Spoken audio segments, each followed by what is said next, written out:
your host, MCS1. Welcome to another edition of the MCS1 show. I am MCS1, and today I have two very special guests with me. I have Mikey and Caitlin Watkins. Welcome.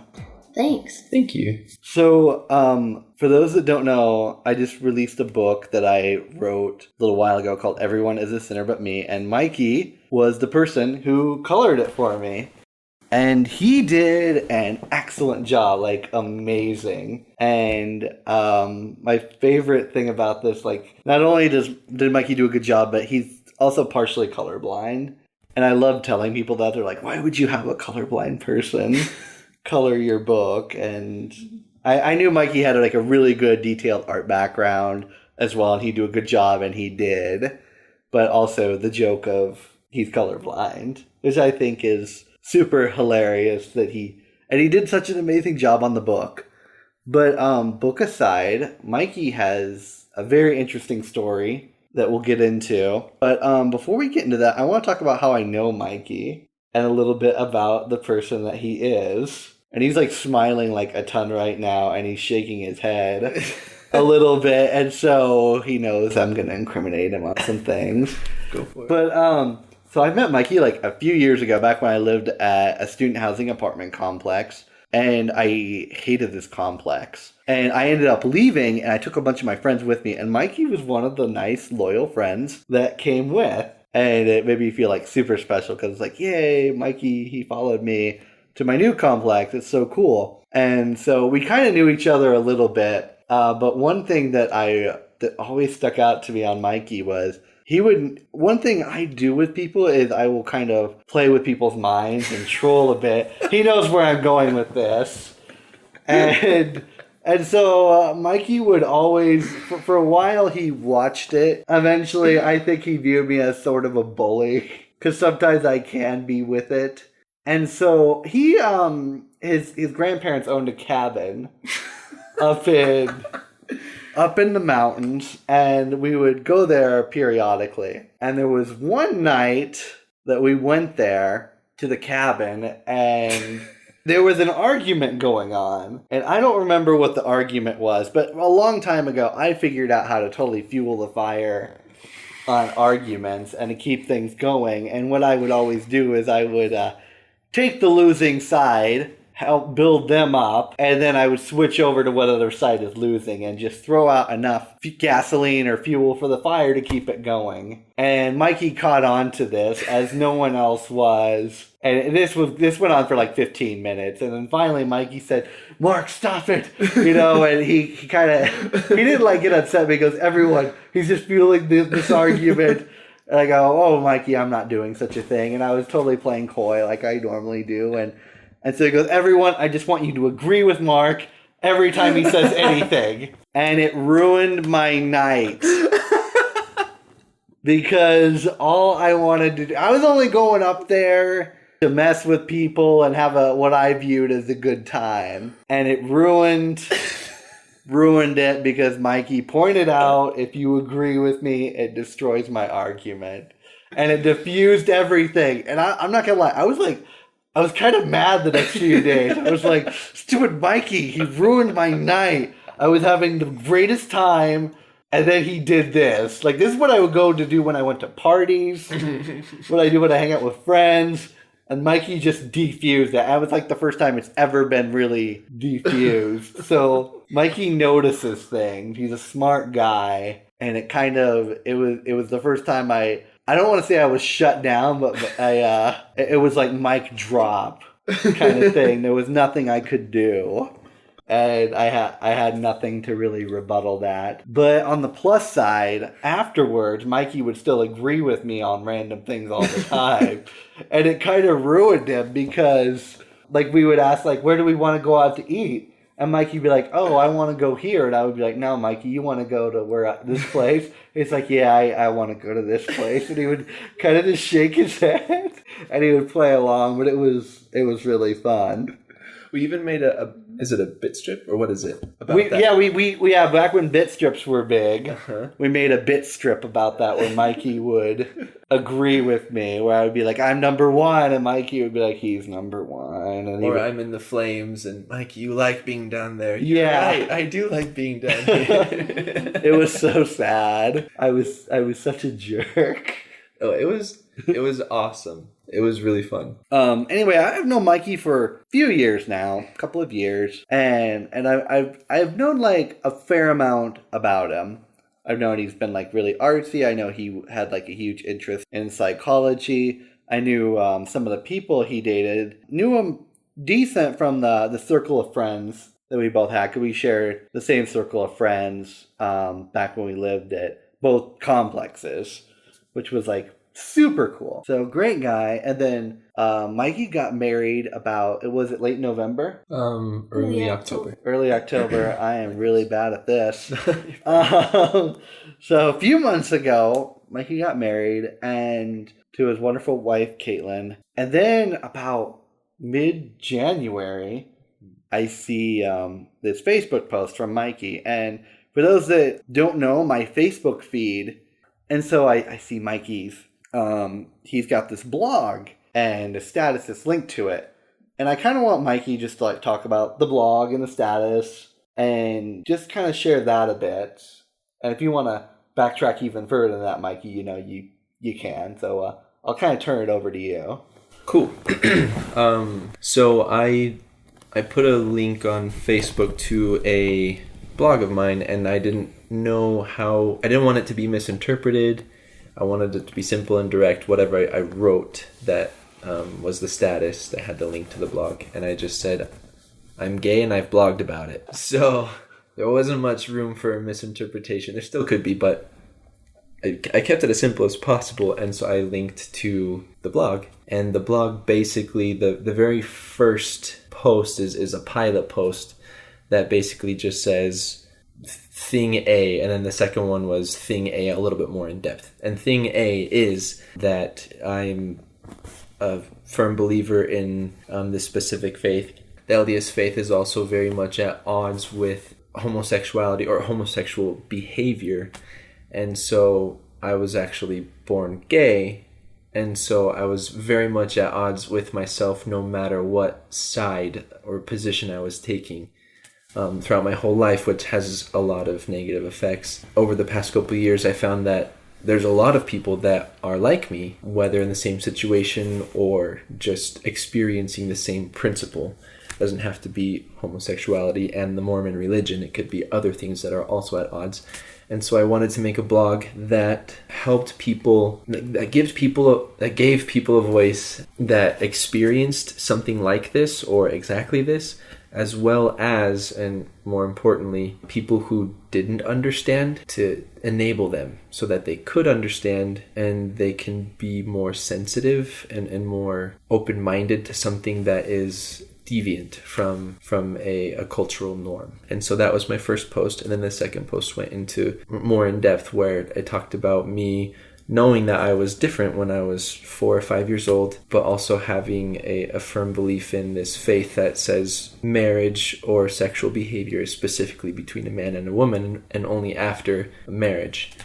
And so I grew up thinking that this one half of me, my homosexuality, was going to go to the grave. I would never tell anybody about it, and then it caused a lot of heartache, which led to depression, which led to suicidal thoughts. And so it just made for a really dark life up until recently, where there is still dark, but what I'm learning is learning to cope with it, which is the purpose of the blog, is to help others cope as well, and help people who don't know what it's like to have to cope with something like that, to help those people to cope. Interesting. And it's really cool, like when I read your blog, and can you tell us what the title of your blog is? It's called Being Out Is In .blogspot.com. And I read that and I was just like, it was cool because it was very emotional, it was very deep. I have lots of friends who are homosexual, and I've had some that are, LDS and homosexual, and some of them handle it well, some of them don't. It kind of depends on the person, the environment. And it's also interesting because Utah is strange. Utah is like a huge, like all cultural norms are kind of thrown out the window in Utah. This is a very screwed up place. Like Salt Lake City, it's supposed to be very, very gay friendly. And it's also the headquarters of the Mormon Church, Church of Jesus Christ of Latter-day Saints, or LDS Church, which Mikey and and Caitlin are all members of. You hear that, but Utah itself is all very ultra conservative, and then you get down to an area called Provo, which is the home of Brigham Young University, a Mormon church-sponsored school in this area called Utah Valley or Happy Valley, which I've talked about several times in a little podcast series I have for the show called Happy Valley Hate. And all the strange, the way the norms are so screwed up around here, and it's not very anti-gay, but it's not very gay-friendly. It kind of tolerates it, but it doesn't really accept it, is the best way of putting it. And Utah overall gets that stereotype because of Provo. Anyway, going back to your blog, Mikey, I read your blog and I was like, wow, this is really interesting. And it was like cool because it was really emotional. And I think people connected with it. And the response you got, I thought was amazing. What type of response were you thinking was going to happen? I was anticipating something more along the lines of well-meaning and accepting, but also really ignorant, and people that were voicing their ignorance. But actually, it turned out to be very loving, very accepting, and very encouraging. People were sharing the post. People were pointing out different things like, oh, you did a good job with this, and this really helped this, and I shared this with this person, and it really helped them. People were so open-minded. It was overwhelmingly satisfying. All that hard work of putting everything, all these thoughts that I had on paper, and then revising it, and then sending it to family, getting more feedback, and then revising it some more. It took a very long time to do this, and I don't have very thick skin at times, so I didn't know how I would react if I put all these very personal things out there and then people didn't react the way that I was hoping, or they would throw it away, or that they would respond negatively towards it. I would have taken it personally because these are very personal things, and I was trying to show everybody that it can hit close to home. If you know me, which everybody on Facebook reading did because they had to be my friend unless they saw it from a shared post, but it would be hard to not take it personally, and I'm glad I can take it personally because they meant everything very positively. It was awesome. And that's good. It's very good. Interesting question. I've talked to a few people before interview you today, and I was like, yeah, I got I'm interviewing a friend this week, and I told them your situation, and they're just like, what? Like, they don't know how to react to it because it's so different. Cool. Than what people hear around here. Like, no one hears, like, someone who's LDS, openly gay, and is married to a very wonderful girl. It's like, how's this work? Kind of thing. And like, that was the question I got a lot from people. Very valid question. From people. Like, it was interesting because I was talking to one of my friends about this, and they're like, and he's married? Like what is this? And you know, he this blog post comes out, you know, a few months after he's married. Like, I don't understand. And I'm just like, I really don't either, but I'm not as like, what's going on, or freaking out as much. But could we address two things that in order, like the church thing, like how does that work? Yeah. So being a member of the church at first, maybe 15, 20 years ago, because this was not a topic that was discussed very much, and when it was approached very negatively. People didn't differentiate between different things, so I felt really bad because I was born gay, and I thought I was born to go to hell because I had control over being born gay, and it's just this huge mess, and it depressed me so much. Anyhow, now in the church they've made some clarifications which has made it a little more doable to recognize that yes, I am gay, I am homosexual, but because of this fine-tuning that's happened and slowly happening a little bit more in the church, you can live with certain decisions. For example, being in a mixed orientation marriage, or a gay man, straight woman. It's a mix of the sexual orientations in a marriage, and it makes it more doable, whereas before it may not have been. So now it's a different dynamic. I think, maybe, I don't know what it's like to be straight in the church, but I imagine it to be a very different dynamic than being gay in the church. Being gay in the church, there's a couple of different things that you have to deal with. Like, there are other things that you have to deal with that are comorbid, or meaning that kind of go hand in hand with being gay. Like, a big thing is depression. And so you get to help a lot of people in the church that also have suffered with depression or other mental health issues that normally a straight person in the church doesn't, every straight person in the church doesn't typically to deal with, if that makes sense. Understood. Okay. Totally makes sense.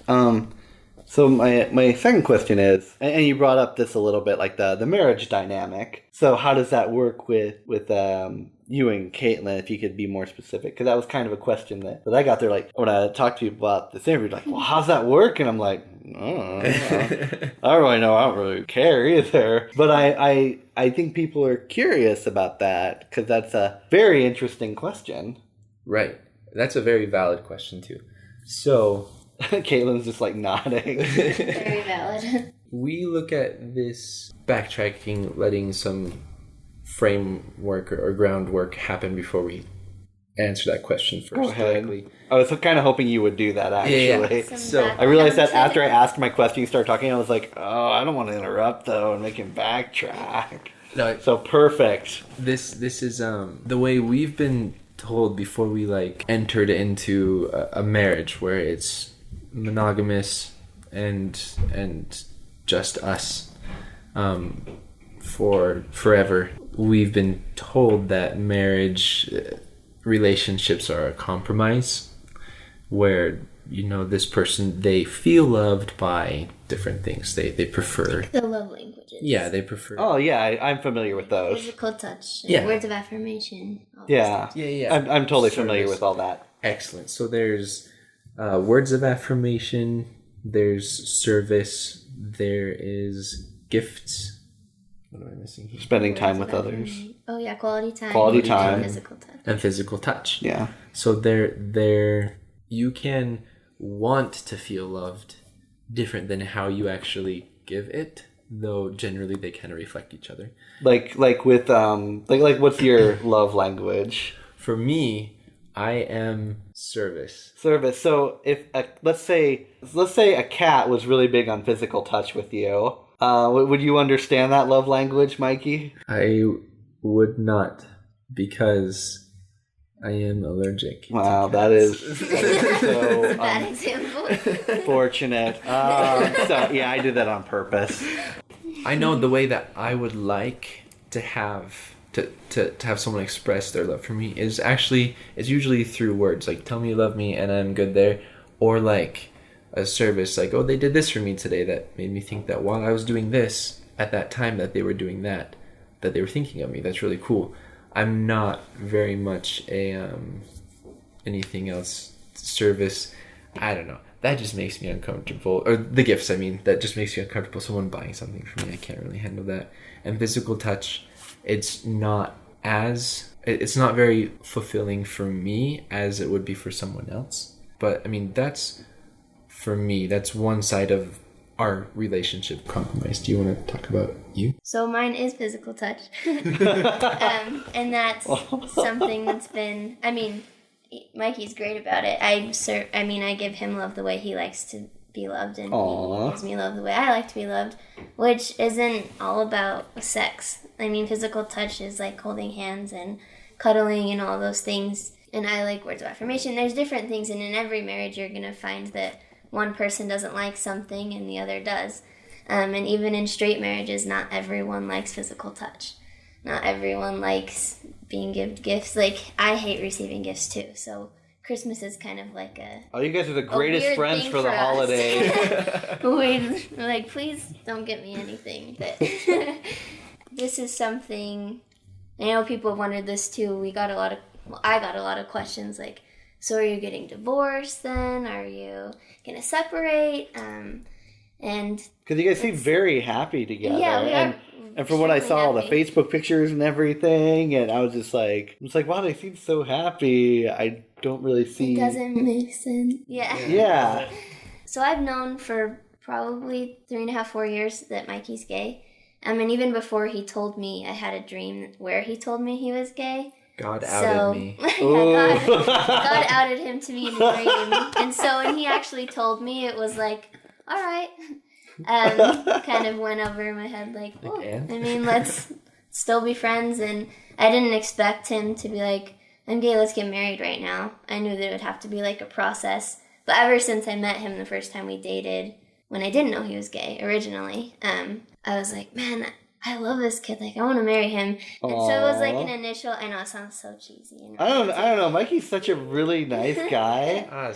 And everyone's like, he's really nice. He makes everyone feel like $100. Right? Yeah, exactly. So, I mean, I'm not gay, but it's like, I'd marry you, Mikey.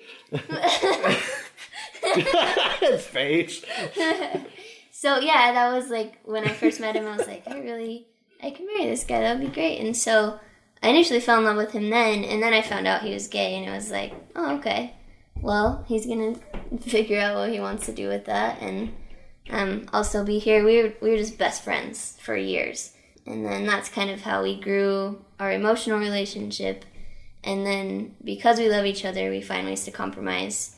And that's kind of how it works. So I don't know if that makes sense. It makes perfect sense to me.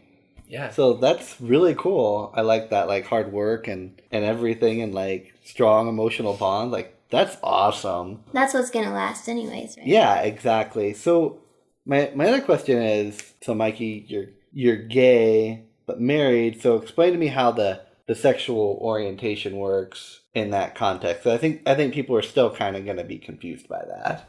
Right. So in every relationship, there's, at least this is what I learned according to a psychology of sex class, and then also a psychology of love class. And you have a bachelor's in psychology, correct? Yeah. I did a lot of sexuality classes because they were right up his alley. They're right up my alley. They're really interesting. I'm trying to find connections to something that, isn't as heavily discussed as I would like it to be, but it's a lot better than 20 years ago. But it turns out that in a relationship where it's like you're there sexually, you're there emotionally, you're there in every way, there's two sides. There's the side that likes to be pleased, and then there's also the side that you actually get pleasure, not in the sexual sense, but just like you feel good when you make the other person feel good. And so sex wise for us, like it might be different for each mixed orientation couple, but for us it still works because I know that her love language, she likes to feel loved, words of affirmation as well as physical touch. So I feel good and I know that we can have sex because I like that she likes me in that way, if that makes sense. Okay. And so everything works. It's not it's a different dynamic, but it's not like your average straight couple. But it's also there's like a balance. Like we may be different in this way, but we may lack something in a certain way, but because we have to lack there, we have something else emotionally. We're just always there. We're always knowing what the other person's thinking, how they're feeling. We have it's balanced out, if that makes sense. Extreme emotional intelligence. Oh yeah. Okay. And so, going back to answer your question, just to revise a little bit, it works. We can have sex. A lot of mixed orientation people, I'm sure, can verify that as well. But it is definitely still a compromise. Actually, with me, the biggest thing about the compromising doesn't necessarily come down to my sexuality. It comes down to my personality type. I'm super introverted. I can be very extroverted when I want to. Like now I can talk to people, I can open up. It's really awesome and it doesn't really affect me. But when I've like had my fill for the day or the week and I just can't handle any more interaction or any sort of stimulation from like noises or anything, I just need to check out. That's when I'm just done. And that is a huge compromise for us because it's not that I don't want to be around her, I just don't want to be around people. So I'll go find time to myself and I'll just be by myself. Our compromise isn't so much the sexuality, at least for us. It's more personality. It's a personality. Which is awesome. That's really cool. Oh, thank you. And I think most marriages, they either have something like that or they should have something like that. Yeah, definitely. So, tell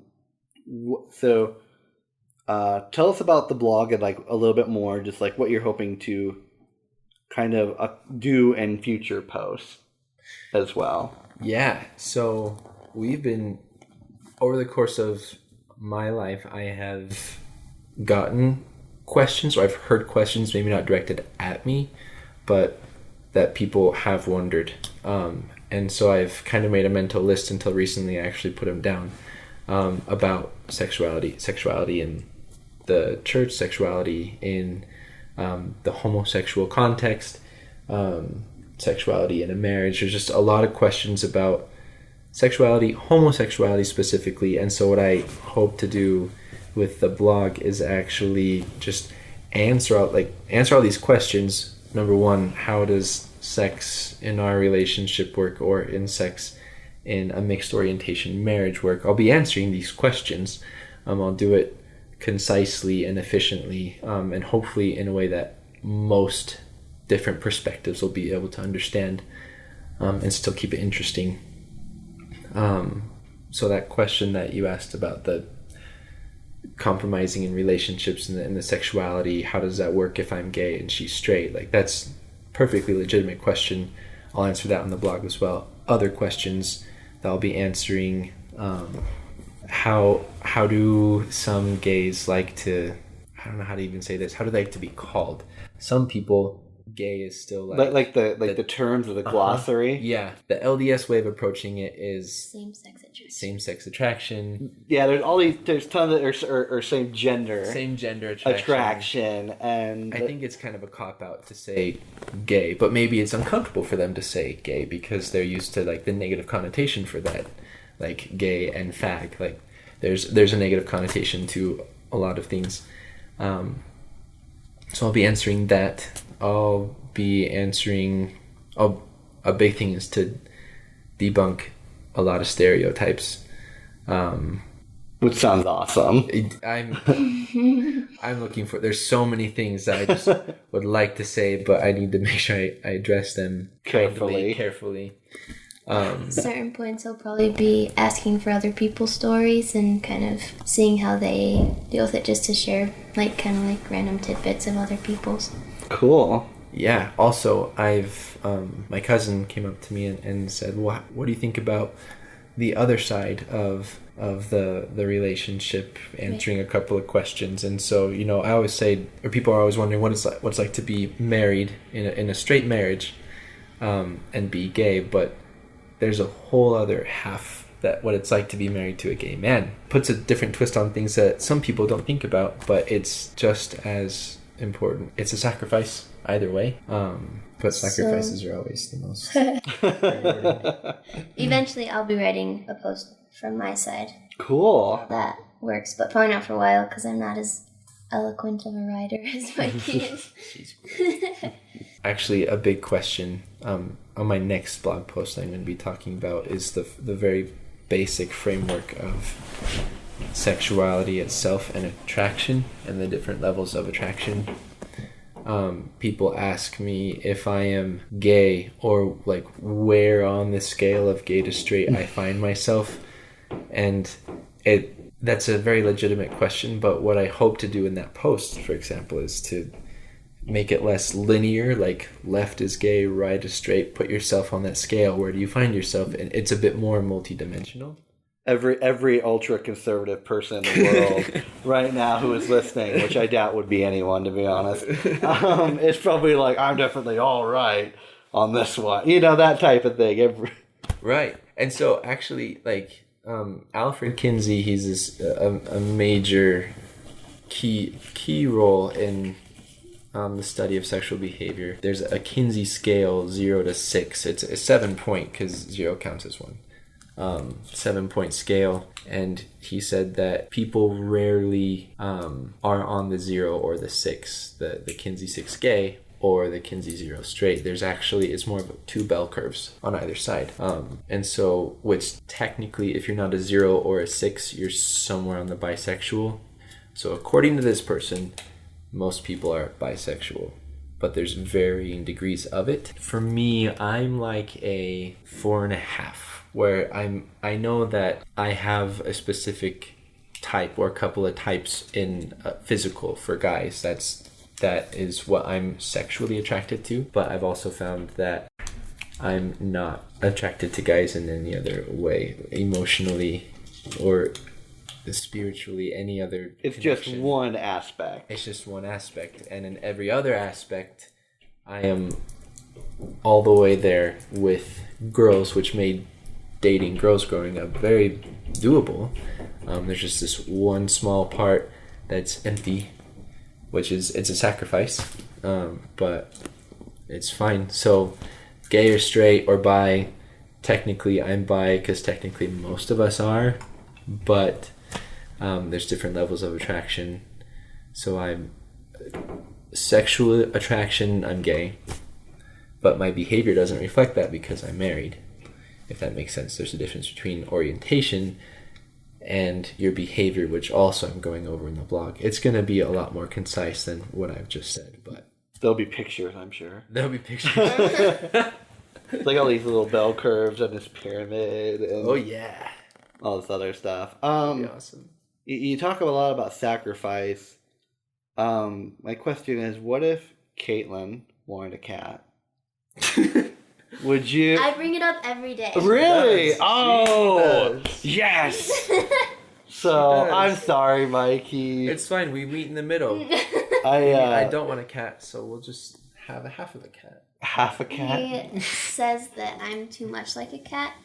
Also, he's allergic, and I understand that, but See, this is. But I don't care. See, this is the real marriage question that like I totally. what really matters, right? Yeah, like I mean that's all good and all you guys have, but to me the cat thing. No, this is something that I actually I wonder a lot with people, because like nearly every girl I date, it's like there's like you ever hear like it's from Big Bang, not Big Bang Theory, which is another show I dislike. The How I Met Your Mother. I'm not a fan of that show, but one of the characters on there talks about like there's a hotness to craziness scale. But for the chicks I see to date, it's a hotness to allergic scale. And so it's like, oh, this girl's amazing. I love her. She's great. But she's like, yeah, I'm allergic to cats, and I kind of want a cat really bad. and so for me, it's somewhat of a deal breaker. Although the end game goal is for me to have a pet fox. But either way, the cat's still a good stepping stone. So that's kind of why I brought it up mostly as a joke, but It's a sensitive subject. It is a sensitive subject. I like how that's a sensitive subject. The cat. Nobody ever asks us about our cat situation. But it Is that a blog post going up? The will cat be. situation. It will be now. With pictures, graphs, and pyramids. bell curves. Bell No, curves. that's a really good underlying principle that you pointed out on compromise, and it's about a cat, and it's just as important for a lot of people. So I have told her, Or dog. or that we can do a cat as long as it's an outside cat where I don't have to be sniffling and sneezing all the time I'm in my home sanctuary. What's the point of having a cat? And I understand this. My no, I understand this. Not just in my own selfish way, but my brother, he is married. My sister-in-law, she's allergic to dogs. Ouch. And so they had to get they had to get like allergy medicine. The dog, I think, has a special shampoo as well, and the dog's not allowed into certain parts of the house. It's and it's only allowed to have one chair that it can sit on. It's not supposed to be on the rest of the furniture, which it kind of disobeys. And it's a small dog, which is nice. So yeah, I hear this, and I see that other example, and it is a lot about compromise. Compromise and sacrifice. And Yes. sacrificing doesn't mean. I feel like people have a negative. I don't know. Association with the word sacrifice. Is it because, like in the Bible, Abraham almost killed his kid over it? Is It's that like, mostly It's- because of that. mostly Yeah. because of that? Or it's like people nowadays are like, you shouldn't have to sacrifice anything. Like, And you should just be able to be who you are, and like. And but I think the that's- world also, I didn't mean to interrupt, but No, you're fine. the world also views it. It's like, I was reading a book recently. It was Modern Romance by Aziz Ansari, and it talked about how there are so many options today that you don't feel you have to settle and compromise. And that's especially true in the Provo, Happy Valley, Utah Valley area, because there's so many options here. And most people that have like one date and they'll be like, well, this person, they were really great, but they told me that they didn't like my favorite TV show. So I'm going to just hold out until I find someone who does and has all these other qualities. And I think that's kind of how the world views things today, that it doesn't have to be compromise, there doesn't have to be sacrifice. I should find someone that likes exactly what I like and that is exactly the same. Like A it's- carbon copy of me, Yeah. exactly. Or just the list that they made when they were little. Oh, yes, You know? yes. So, I mean, I remember hearing of these lists. I've never made one, but I would hear of them all the time. Well, in Young Women's, they had us make those lists. Like, I've heard of- priesthood holder, you want to be married in the temple, you want someone who can do this. And, the top of my list was like, tall, dark, and handsome. That's what I got. That's definitely Mikey. I didn't put gay on there, but had I known him, I probably would have. Aww. He's different than, he's not a lot of things on the list that I had, but I think that's good. I think it's good to not have exactly what you pictured sometimes. Like, it could be a lot better than what you pictured. So, that's... Stop, guys. Stop, guys. It Aw. is the best. Poor Mikey. But the cat thing, The cat thing turned into a whole different world. Yeah. Everything was about emotional compromise and like all this other stuff. It's like, but the Cats and cat, dogs. cat. It all comes down to cats and dogs. Well, I asked him, I was like, if I was allergic to dogs, you'd still probably ask me for one, because he loves dogs. He's the dog himself. That's my spirit animal. The But dog. my dogs will be outside dogs, and there will be multiple. Oh. He's gonna have a zoo. I will. I know. I was just gonna bring that up. Without cats. Without cat, a Well, catless zoo. You can What is take this care of them madness? for me. Yeah, my spirit animal's a fox. Is yours a cat then, Caitlin? It is. It is. It's a kid. It's an orange one. An orange one. Like Garfield? No, But baby. not quite. Oh. A baby kitten. Aw. Or just a kitten. Okay, do you have anything that you That's me. that you want to talk about with the blog or anything like that you want to bring out before we close the show? Oh man. Yeah, probably just a couple of smaller things. What I was hoping with my blog was that people would be receptive to something that isn't necessarily them. And then as such, they don't have to do it. They don't have to participate. They don't have to accept it. And but they don't have to make the same decision. right, they don't have to be what it is that I'm trying to teach.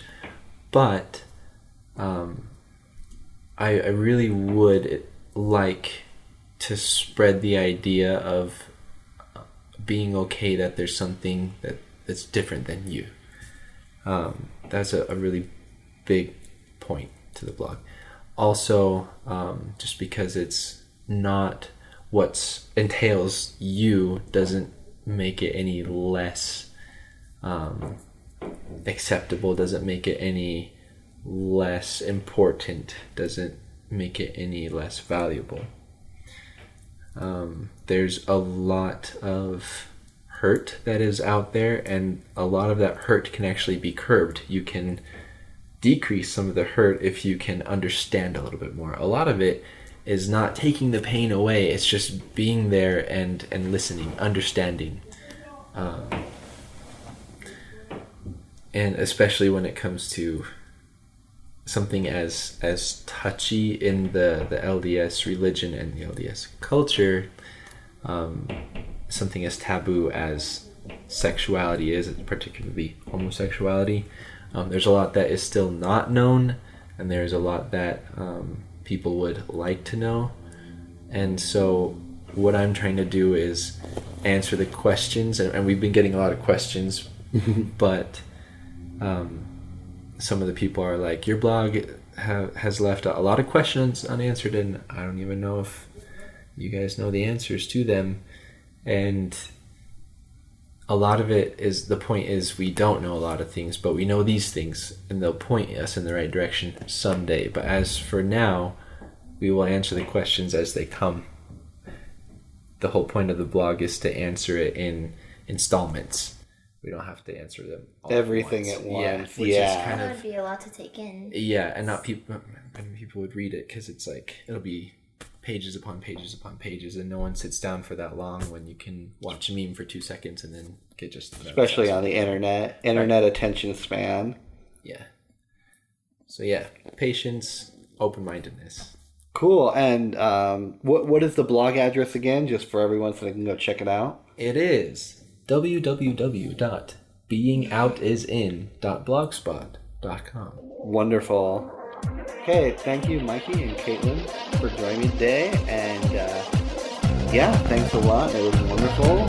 And we'll see you all later.